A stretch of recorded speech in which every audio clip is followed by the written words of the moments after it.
Sir, ಎಲ್ಲರೂ ಖರ್ಗೆ ಅವ್ರನ್ನ ಭೇಟಿ ಮಾಡೋ ಸಂದರ್ಭದಲ್ಲಿ ಈ ರಾಜಕೀಯ ಗೊಂದಲಗಳನ್ನ ಆದಷ್ಟು ಬೇಗ ಬಗೆಹರಿಸಿ ಸರ್ಕಾರ ಮತ್ತು ಪಕ್ಷಕ್ಕೆ ಡ್ಯಾಮೇಜ್ ಆಗ್ತಾ ಇದೆ ಅಂತ ಎಲ್ಲರೂ ಮನವಿ ಮಾಡಿದ್ದಾರೆ.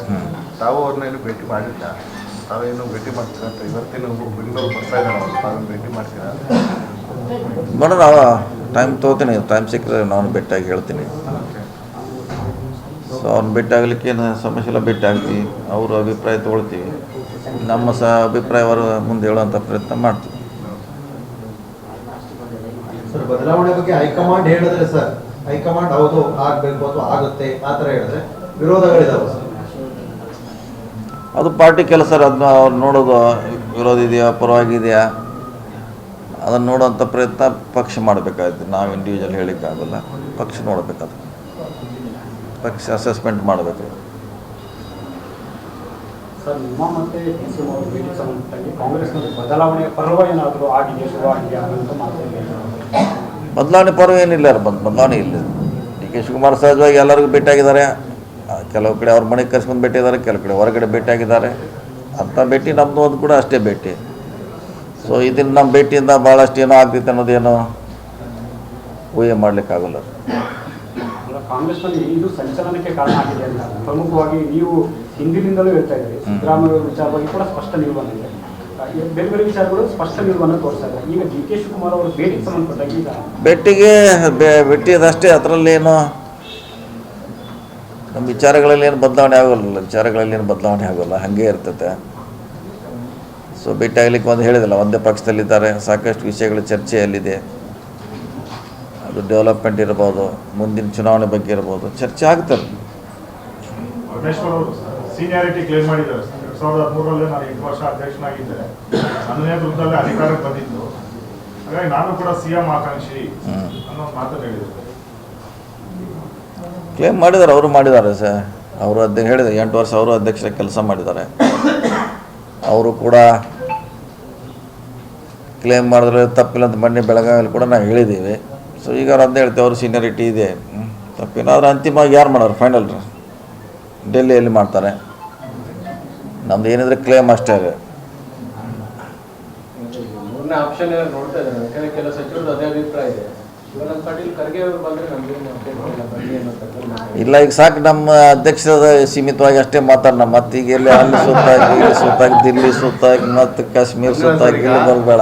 ಆಪ್ಷನ್ಗಳ ಬಗ್ಗೆ ಏನಾಗುತ್ತೆ ಅಂದ್ರೆ ಆಯ್ಕೆಗಳು ಕೊಡ್ತಾರೆ. ಈಗ ಪಕ್ಷದ ವರಿಷ್ಠ ಏನಾದ್ರೆ ಇವ್ರು ಬೇಡ ಅಂತಂದ್ರೆ ಮೂರನೇ ಆಪ್ಷನ್ ಏನಾದ್ರು ಇದ್ರೆ ಅದ್ರಲ್ಲಿ ನೀವಾಗಿರ್ಬೋದಾ, ಪರಮೇಶ್ವರ್ ಆಗಿರ್ಬೋದಾ, ಅಥವಾ ಖರ್ಗೆ ಆಗಿರ್ಬೋದಾ ಅಂತ ಅನ್ನೋದು ಕುತೂಹಲ ಜನರು ಸಹ ಕರೆಕ್ಟ್. ಅದನ್ನ ಕಾರ್ಯಕರ್ತರು ಇದೆ, ನಮಗೂ ಇದೆ. ಅಂಥ ಸನ್ನಿವೇಶ ಬಂದಿಲ್ಲ ಅಂತಂದ್ರೆ ಹೇಳೋರು. ನಾವು ಬಂದಾಗ ಅದ್ರ ಬಗ್ಗೆ ಚರ್ಚೆ ಮಾಡೋಣ, ಬಂದೇ ಇಲ್ಲ. ಈಗ ಬರ್ದೆ ಹಂಗೆ ಸುಮ್ಮ ಕೋರ್ಟ್ ಹೊಲಿಸೋದು ಕೂತ್ ನಾವು ಯಾವಾಗ ಇರ್ತಾರೆ ಗವರ್ನರ್ ಅಂದ್ರೆ ಏನು ಮಾಡೋದು? ಕೋರ್ಟು ಕಳಿಲಿಕ್ಕಾಗಲ್ಲ, ಹಾಕ್ಲಿಕ್ಕಾಗಲ್ಲ, ಹಂಗಾಗಿದೆ. ನಿಮ್ಮ ನಿಲುವಿನಲ್ಲಿ ಯಾವುದೇ ಬದಲಾವಣೆ ಇಲ್ವಾ ಸರ್? ನಾವು ಪಕ್ಷದ ಜೊತೆ ಇದ್ದೀವಿ, ಪಕ್ಷದ ಜೊತೆ ಇರ್ತೀವಿ, ಪಕ್ಷದ ನಿರ್ಧಾರಕ್ಕೆ ಎಲ್ಲರೂ ಬದ್ಧರಾಗಿರ್ತೀವಿ. ಸೊ ಯಾರು ಯಾವ ಜವಾಬ್ದಾರಿ ಕೊಡ್ತಾರೋ ಅದನ್ನು ನಾವು ಹಿಂದೂ ಕೂಡ ನಿಭಾಯಿಸಿದ್ವಿ, ಇವತ್ತು ಕೂಡ ನಿಭಾಯಿಸ್ತೀವಿ. ಸರ್, ಮೊದಲಿಂದಲೂ ಕೂಡ ಸಿಎಂ ಅವರ ಜೊತೆಯಲ್ಲೇ ಗುರುತಿಸ್ಕೊಂಡು ಬಂದಿರುವಂಥ ಈ ಕ್ಷಣಕ್ಕೂ ಕೂಡ ನೀವು ಸಿದ್ದರಾಮಯ್ಯ ಅವ್ರ ಜೊತೆಗೆ ಇರ್ತೀವಿ ಅನ್ನುವಂಥ ಪಕ್ಷದ ಜೊತೆ ಒಳಗಡೆ ಲೀಡರ್ಶಿಪ್ ಇದ್ದೇ ಇರ್ತದೆ ರೀ. ಯಾವುದೇ ಪಕ್ಷದಲ್ಲಿ ಲೀಡರ್ನನ್ನು ಗುರುಸ್ಕೊಂಡಿರ್ತಾರೆ, ಹಂಗೆ ಕೂಡ ನಾವು ಸಿದ್ದರಾಮಯ್ಯನ ಗುರುಸ್ಕೊಂಡಿದ್ವಿ. ಅದು ಹಿಂದೂ ಇದ್ದೇ ಇರ್ತದೆ, ಇವತ್ತು ಕೂಡ ಅದು ಇದ್ದೇ ಇರೋದು, ಅದರಲ್ಲೇನು ಬದಲಾವಣೆ ಇರೋಲ್ಲ. ಡಿ ಕೆ ಶಿವಕುಮಾರ್ ಅವ್ರ ಮೇಲೆ ನಿಮಗೂ ಕೂಡ ಕೋಪ ಇದೆ ಸರ್, ಹಿಂದೆ ಬೆಳಗಾವಿ ಹಸ್ತಕ್ಷೇಪ ಮಾಡ್ತಾ ಇರೋದಕ್ಕೆಲ್ಲ? ಇಲ್ಲಿ ನಾವು ಹೇಳಿದ್ವಿ, ಸಾಕಷ್ಟು ಸಾರಿ ಹೇಳಿದ್ವಿ, ಯಾವುದೇ ಕೋಪ ಇಲ್ಲ. ಕೋಪ ಇದ್ರೆ ನಾವು MLC ಒಳಗೆ ಮಾಡ್ತಿರಕ್ಕಿಲ್ಲ, DCC ಬ್ಯಾಂಕ್ದಾಗ ಮಾಡ್ತಿರಕ್ಕಿಲ್ಲ, ಕೋಪ ಯಾವುದೂ ಇಲ್ಲ. ಇದ್ರೂ ಟೆಂಪರರಿ ಅಂತ ಹೇಳಿದ್ವಿ. ನಾವು ಬಸ್ನಾಗ ನಾವು ಹಚ್ಚಿರ್ತೀವಿ, ನಾವು ಇಳಿಸ್ತೀವಿ, ಅವ್ರ ಬಸ್ನಾಗ ಅವ್ರು ಹಚ್ಕೋತಾರ ಅಂತ ನಡೀತಾರೆ, ಸಣ್ಣ ಪುಟ್ಟ ಅಂತ ಹೇಳಿದ್ವಿ. ಅದು ಉದಾಹರಣೆ ಹೇಳಿದ್ದೀನಿ ನಾನು. ಅಲ್ಲೇನಿಲ್ಲ, ನಮ್ಮ ಜಿಲ್ಲೆಯಲ್ಲಿ ಅಂಥದ್ದು ಏನು ಇಲ್ಲವೇ ಇಲ್ಲ. ಆಗ್ಬೋದು, ರಾಜ್ಯ ಆಗಿರ್ಬೋದು ಸರ್, ಏನೇ ಭಿನ್ನಾಭಿಪ್ರಾಯಗಳಿದ್ರು ಒಂದೇ ಪಕ್ಷದಲ್ಲಿ ಇದ್ದ ಮೇಲೆ ಹೊಂದಾಣಿಕೆ ಅನಿವಾರ್ಯ. ಅದನ್ನು ನಾವು ಮಾಡಿ ತೋರಿಸಿದ್ದೀವಿ.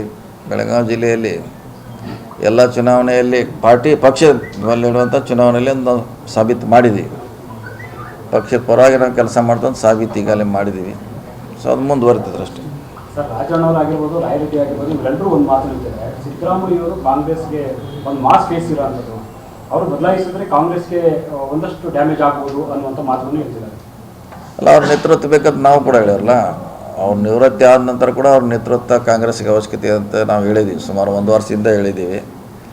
ಈಗ ಒಂದು ಕೆಲವರು ಹೇಳ್ತಿದ್ದಾರೆ, ನಾವು ಕೂಡ ಅದನ್ನ ಹೇಳಿದ್ದೀವಿ. ಅವರ ಸೇವೆ, ಅವರ ಸಪೋರ್ಟ್ ಪಾರ್ಟಿಗೆ ಮುಂದೆ ಕೂಡ ಇರ್ತದೆ. ಇದನ್ನು ಕಂಟೆಸ್ಟ್ ಮಾಡಬೇಕು ಅಂತ ಹೇಳ್ತೀರಾ ಸರ್? ಅದನ್ನು ಅವ್ರಿಗೆ CM ಅವ್ರಿಗೆ ಕೇಳ್ಬೇಕು. ನೀವು ಅವ್ರು ಹೆಂಗೆ ಅವ್ರ ಡಿಸಿಷನ್ ತೊಗೋಬೇಕಲ್ಲ. ಕಾಂಟೆಸ್ಟ್ ಆಕ್ಟಿವ್ ಆಗಿರಬೇಕು ರಾಜಕೀಯದಲ್ಲಿ ಅಂತ. ಆ್ಯಕ್ಟಿವ್ ಆಗಿರ್ಬೇಕಂತ ಹೇಳಿದ್ದೀವಿ. ಅವ್ರು ಹೇಳಿದಾರಲ್ಲ ಮೊನ್ನೆ, ನಾ ಇನ್ನೊಂದು ಸಾರಿ ನೋಡ್ತೀನಿ ಅಂತ, ಕುಸ್ತಿ ಆಡ್ತಂತ ಹೇಳಿದ್ದಾರೆ. ಅದು ಅವ್ರಿಗೆ ಬಿಟ್ಟಂಥ ವಿಚಾರ. ಅಲ್ಲ, ಇಷ್ಟೆಲ್ಲ ಕುಸ್ತಿ ಆದ್ರೂ ಇನ್ನೂ ಕುಸ್ತಿ ಮಾಡ್ತೀವಿ ಅಂತ ಹೇಳಿ ನಿಜ ಗ್ರೇಟ್ ಸರ್. ಕುಸ್ತಿ ಈ ವಿಧಾನಸಭೆಗೆ ಆಡ್ತಾರ ಸರ್, ಲೋಕಸಭೆಗೆ ಆಡ್ತಾರ? ಅದನ್ನು ಅವ್ರನ್ನ ಒಂದು ಸಲ ಕೇಳಿ, ನೀವು ಕೇಳಿ ಅದಕ್ಕೆ ಆಡ್ತೀರ, ನಿಮ್ಗೆ ಯಾವ್ದು ಇಂಟ್ರೆಸ್ಟ್ ಇದೆ ಕೇಳಿ. ಅವ್ರು ಹೇಳ್ತಾರೆ. Okay, thank you.